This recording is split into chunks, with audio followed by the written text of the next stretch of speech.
جب ہم مکتی بانی کا ذکر کرتے ہیں تو اس تاریخ کو یہاں دوبارہ دہرانا ضروری اس لیے ہے کہ پوری پی ٹی آئی کے نوجوانوں کو انہوں نے زہریلا زہر گھول دیا ہے ان کے دلوں میں دماغوں میں کہ پاکستان آرمی نے مشرقی پاکستان میں ظلم کیا تھا جس کی وجہ سے بنگالی الگ ہو گئے.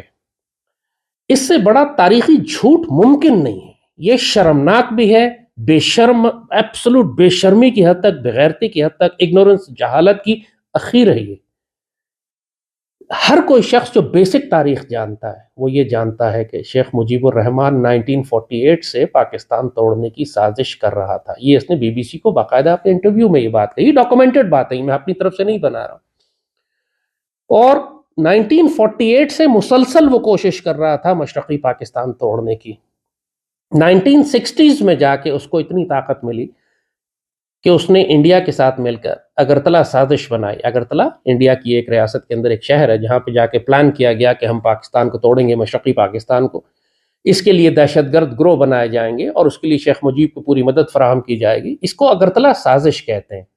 یہ ایک ریالٹی ہے. 1967-68 میں یہ پکڑی گئی تھی. ایوب خان اس کے بعد شیخ مجیب پر مقدمہ چلا کر اس کو سزائے موت دینا چاہتے تھے، اور اس وقت تک پورے مشرقی پاکستان میں یہ مکتی باہنی کے دہشت گرد تیار کرنا شروع ہو چکے تھے. نتیجہ یہ ہوا کہ جب ساری سیاسی جماعتوں نے مل کر پہلے ایوب کو ہٹایا، پھر ایوب کو ہٹا کے نیکسٹ سٹیپ الیکشن کرا لیتے ہیں. جب آپ الیکشن کی بات کرتے ہیں تو اس کا مطلب ہے کہ آپ جتنے گناہ کر چکے ہیں، جو غداریاں کر چکے ہیں، جو کرپشن کر چکے ہیں، وہ سب معاف کر دی جائیں. لہٰذا ہمارے جرم ہمیں سزا نہ ہو، جلدی سے الیکشن میں چلے جاتے ہیں تاکہ ہماری حکومت یا ہمارا مینڈیٹ آ جائے، ہمارا اختیار آ جائے. لہٰذا اس کے بعد تو کوئی ہمیں سزا دے ہی نہیں سکتا. یہ پاکستان میں ہمیشہ ہوتا رہا. اور آپ نے یہی دیکھا ابھی پی ڈی ایم کی حکومت نے بھی ایگزیکٹلی یہی کیا کہ جب وہ حکومت میں آئے تو پہلا کام انہوں نے یہ کیا کہ نیب کے قوانین کو ہی تبدیل کر دیا تاکہ ان کو کبھی سزا ہو ہی نہیں سکے. پرائم منسٹر جیل جانے والا تھا، انہوں نے قوانین ہی تبدیل کر دیے کہ آئندہ کبھی ان کو سزا ہو ہی نہ سکے. تو آپ اکاؤنٹیبلٹی سے پہلے جب آپ الیکشن میں چلے جاتے ہیں، چوروں کو، ڈاکوؤں کو، قاتلوں کو، غداروں کو جب آپ الیکشن میں جتوا کے منسٹرز بنوا دیتے ہیں تو پھر ان کی اکاؤنٹیبلٹی کون کرے گا؟ ظاہر ہے پھر وہ زیادہ پاورفل اور سوفسٹیکیٹڈ ہو کے پھر وہ پاکستان کی ریاست کے خلاف کام کرتے ہیں. یہی شیخ مجیب نے کیا. جیسے ہی وہ الیکشن میں مکتی باہنی کے غنڈوں کے ذریعے اس نے الیکشن جیتا، اس کے مقابلے پہ کوئی کھڑا ہی نہیں ہو سکتا تھا. وہ فری اینڈ فیئر الیکشن نہیں تھا، وہ اللیگل الیکشن تھا. مگر اس وقت چونکہ اتنا زیادہ پریشر تھا پاکستان کی آرمی کی کرپٹ لیڈرشپ پہ، اس وقت یحییٰ خان تھا، ایوب خان کو تو نکال چکے تھے، یہ وہ تگڑا آدمی تھا، اس کی موجودگی میں یہ نہیں کر سکتے تھے. انہوں نے ایک زانی اور بدکار اور کمزور حکمران لا کے بٹھا دیا، جنرل بٹھا دیا، اور بھٹو اور مجیب کھیلے پھر اس کے ساتھ. اور مجیب نے مکتی باہنی کی وجہ سے الیکشن جیتا. اور بھٹو اور مجیب کا جب جھگڑا پڑ گیا کہ ہم تمہیں اختیار نہیں دیں گے، تو مجیب نے جو پہلے سے طے شدہ بات تھی مشرقی پاکستان میں مسلح بغاوت کروا دی ان لاکھوں مکتی باہنی کے غنڈوں کے ذریعے جو پہلے تیار تھے اگرتلا سازش کے نتیجے میں. اب یہ سیکوینس دیکھیں آپ، ایک غلطی کے بعد دوسری غلطی پہ تیسری غلطی. اگرتلا سازش میں اگر سزا نہیں دی تھی اس کو، پہلے تو سزا دینی تھی، سزا نہیں دی تو پھر الیکشن میں جانے کی اجازت کیوں دی؟ جب الیکشن میں جانے کی اجازت دی تو الیکشن اس کو سارا مکتی باہنی کے حوالے کیوں کر دیا؟ جب مکتی باہنی کے ذریعے وہ الیکشن جیتتا ہے، اب ظاہر اب ایسا پوائنٹ آف نو ریٹرن پہ آپ آ گئے کہ اب آپ اس کو حکومت دے ہی نہیں سکتے.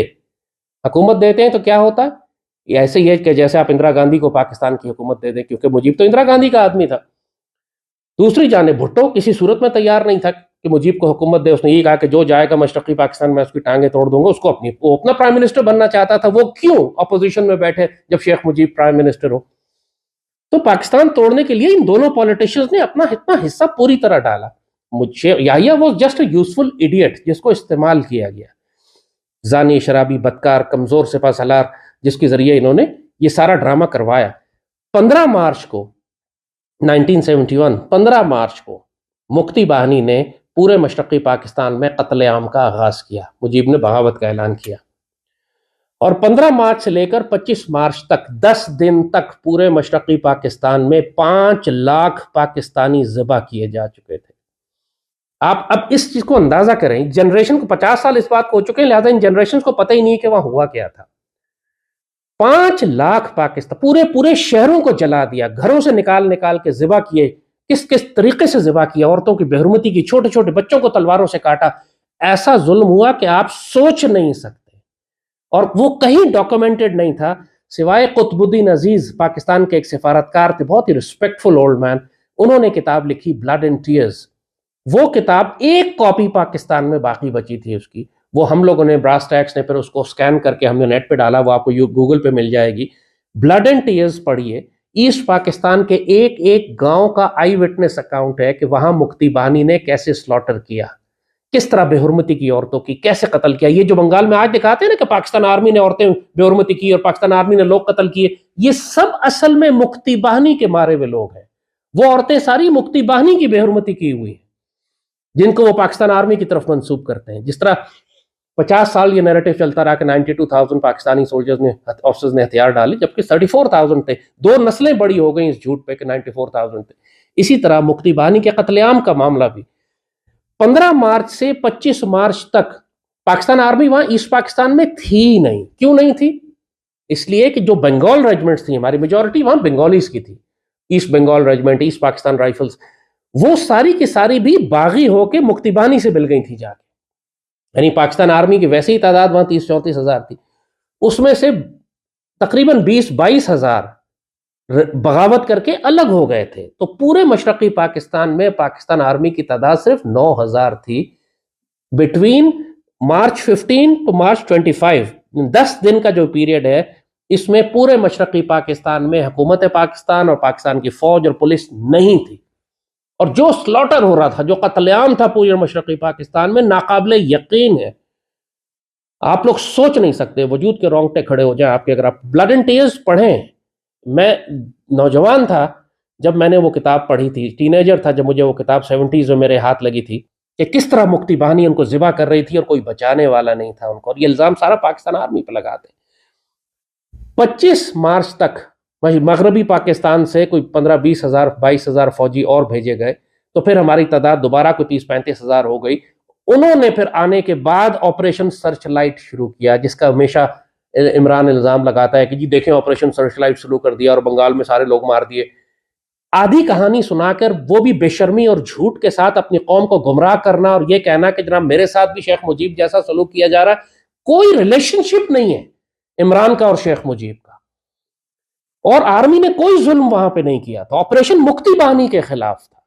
پہلے اس لیے نہیں کر سکتی تھی کہ آرمی صرف کنٹونمنٹس میں بند ہو کر رہ گئی تھی، چونکہ خود بنگال ریجمنٹس ہماری پاکستان آرمی کی جو تھیں وہ بغاوت کر کے الگ ہو چکی تھی اور وہ حملے کر رہی تھی پاکستان آرمی کے کنٹونمنٹس کے اوپر. آپ صرف ڈیفینسو موڈ میں تھے اور پورے مشرقی پاکستان میں مکتی بانی قتل عام کر رہی تھی.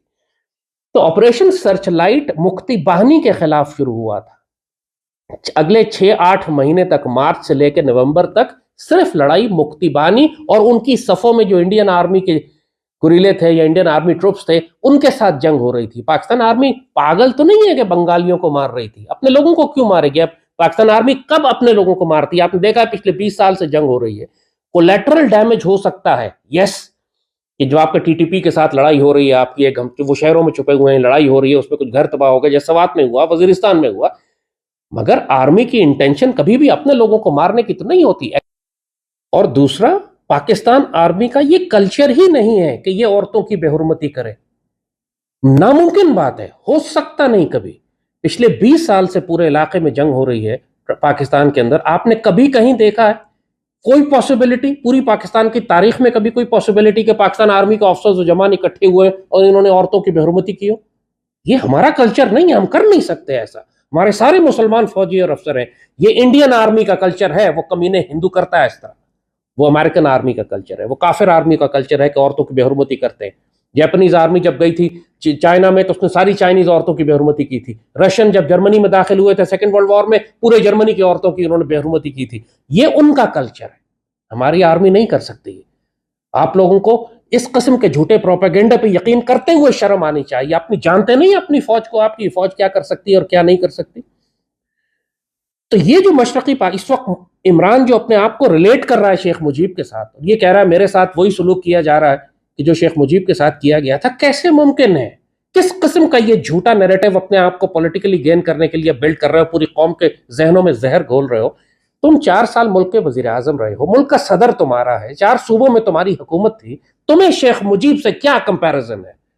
شیخ مجیب نے تو پہلے اگرتلا سازش کی تھی، اس کے بعد مکتی بانی کے غنڈے بنائے تھے، پھر قتل عام کیا تھا، پھر پاکستان کے خلاف مسلح بغاوت کی، پاکستان آرمی کو حملہ کیا، پاکستان توڑنے کی سازش کی.